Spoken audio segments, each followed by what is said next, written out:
Alors, bonjour, je vais parler des creepypastas sur Slenderman, Joseph Killer, la théorie sur les Razmoket, Bob l'éponge et Peppa Pig. Alors, je vais parler de Slenderman. La créature de Slenderman est une créature mythique qui est considérée comme un personnage néfaste qui traque et qui aime les enfants et qui rôde dans des forêts. Et je me rappelle aussi quand les deux jeunes filles sont fascinées par la légende du Slenderman, qu'ils ont commis un meurtre en tuant un de leurs camarades de classe.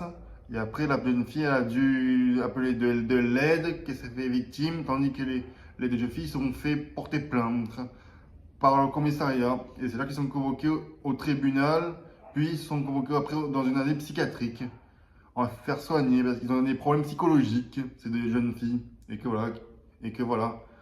Tandis que dans l'histoire de The Killer, ça parle d'un jeune garçon qui a une famille avec son petit frère Liu, qui passe son temps à faire ses devoirs, être comme ça, et après d'un coup, plus tard, quand il se prépare pour aller à l'école, et ben, c'est là avec son petit frère Liu, et ben, c'est là qu'il rencontre aussi Randy et sa bande qui se sont fait attaquer, tandis que Jeff, lui, Randy essaie de se défendre et se battre contre ces gens qui l'agressent.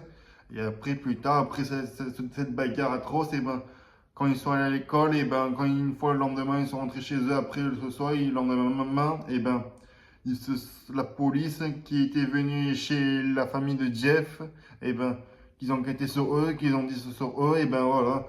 Après, Jeff essaie de tout avouer ce qui s'est passé à la vérité, après, jusqu'au jour quand son frère intervient, ben voilà, il trouve les preuves sur lui, sur les traces du crime. Et voilà, c'est là que plus tard, quand le policier découvre ça, ben, il dit on se calme pour ce couteau et vient avec moi, jeune homme, viens avec moi au commissariat.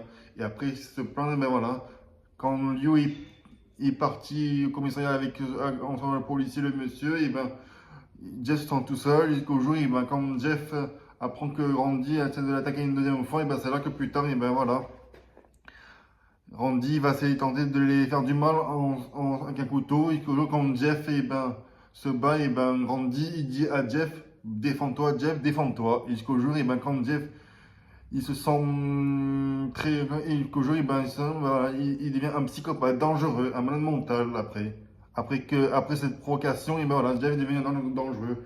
Après, quand Randy dit à Jeff, défends-toi, défends-toi. Et après, plus tard, et ben voilà. Et après, plus tard, et ben voilà, c'est là qu'il a envie de faire comme de le tuer, de le massacrer avec un coup de couteau. Et plus tard, et ben voilà.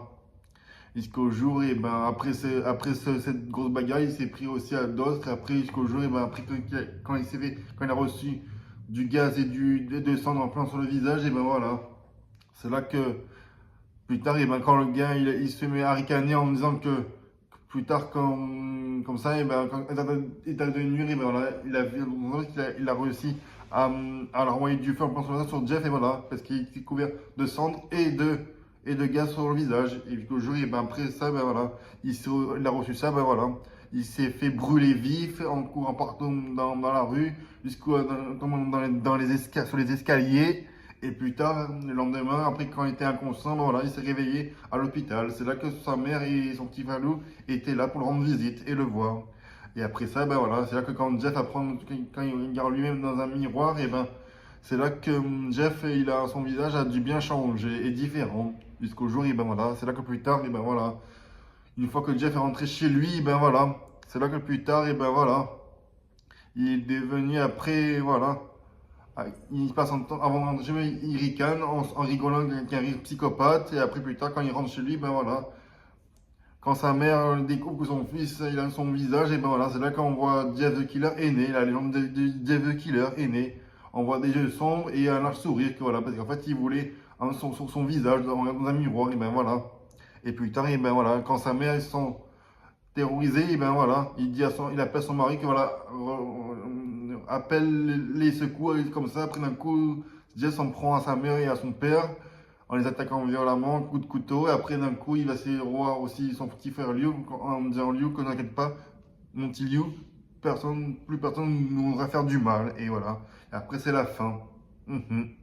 Et après, sur la théorie de la remontée, ça parle d'une jeune fille blonde, sadique et pervers, qui passe son temps par ses parents qui s'occupent pas trop bien de lui, parce qu'ils passent son temps à trop travailler, à faire leur vie. Et après, plus tard, quand Angelica se sent tout seul, et ben voilà, elle va fréquemment chez son oncle, pour imaginer les bébés dans sa tête, et après, plus tard, et ben voilà. Tommy, lui, je vais dire Charlie Edward, le rouquin à lunettes qui est mort en train de s'amuser avec lui, c'est pour ça qu'ils sont pas dans la série, il est toujours stressé. Et après, tandis que Tommy, lui, il est mort-né. Et après, Tommy, il est mort-né aussi. C'est pour ça que son père, eh ben, il fabrique des jouets qu'il s'est avoir après sa naissance. Et après, tandis que les faux jumeaux, eux, ils sont connus sur les faux jumeaux. Et ben voilà, les faux jumeaux, eux, on ne sait pas s'il a essayé une fille, un garçon. Et ben, on dit lesquels, ils a imaginé des faux jumeaux.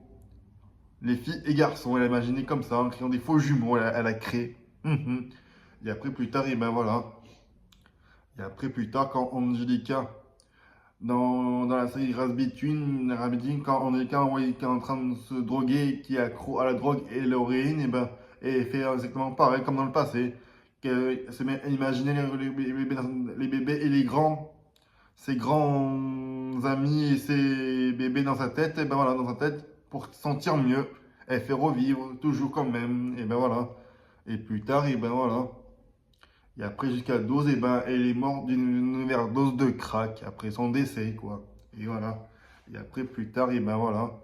Tandis que pour Bob l'éponge, eh ben, quand je parle de Bob l'éponge, et ben, dans Bob l'éponge, eh ben, ça parle d'un héros qui sort de l'eau sur le film, ben voilà. Et ben voilà, ça parle d'une éponge de mer avec son ami Patrick et aussi qui passe son temps à travailler, à faire des trucs.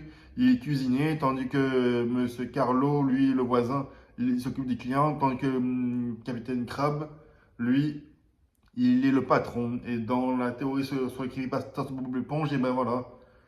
Et ben voilà. Ça parle où quand Bob l'éponge devient cannibale aussi, et qu'il passe son temps à manger les poissons, et que voilà. Et après, quand on prend les poissons en ragoût, truc comme ça, après d'un coup, voilà, c'est horrible. Et après, c'est vrai que les poissons, ça se mange les poissons. Les sardines, ça se mange, c'est vrai. Et après, voilà. Et plus tard, et ben, quand on découvre aussi Carlo aussi qui sont pas bien du tout, ben voilà. C'est là que Carlo, il passe son temps aussi à tuer tous ceux qu'on sur son chemin et que voilà. Et que voilà. Et après, plus tard, et ben, ici, on voit que c'est même Carlo qui s'est suicidé. Mais ça, c'est notre histoire, ça. Et plus tard, et ben voilà.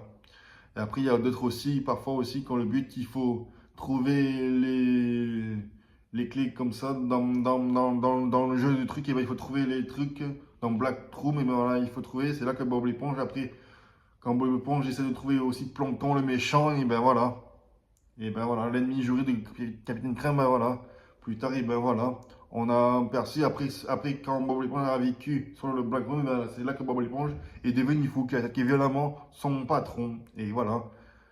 Bob est devenu fou, il attaque évidemment son patron avec un coup de pistolet. Après, d'un coup, voilà, n'hésitez pas à le massacrer, à le tuer. Et voilà.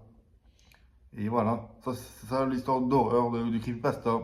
On voit aussi même Sandy, sa meilleure amie, sa copine, le Bob l'éponge qu'on la voit apparaître aussi, et bien d'autres.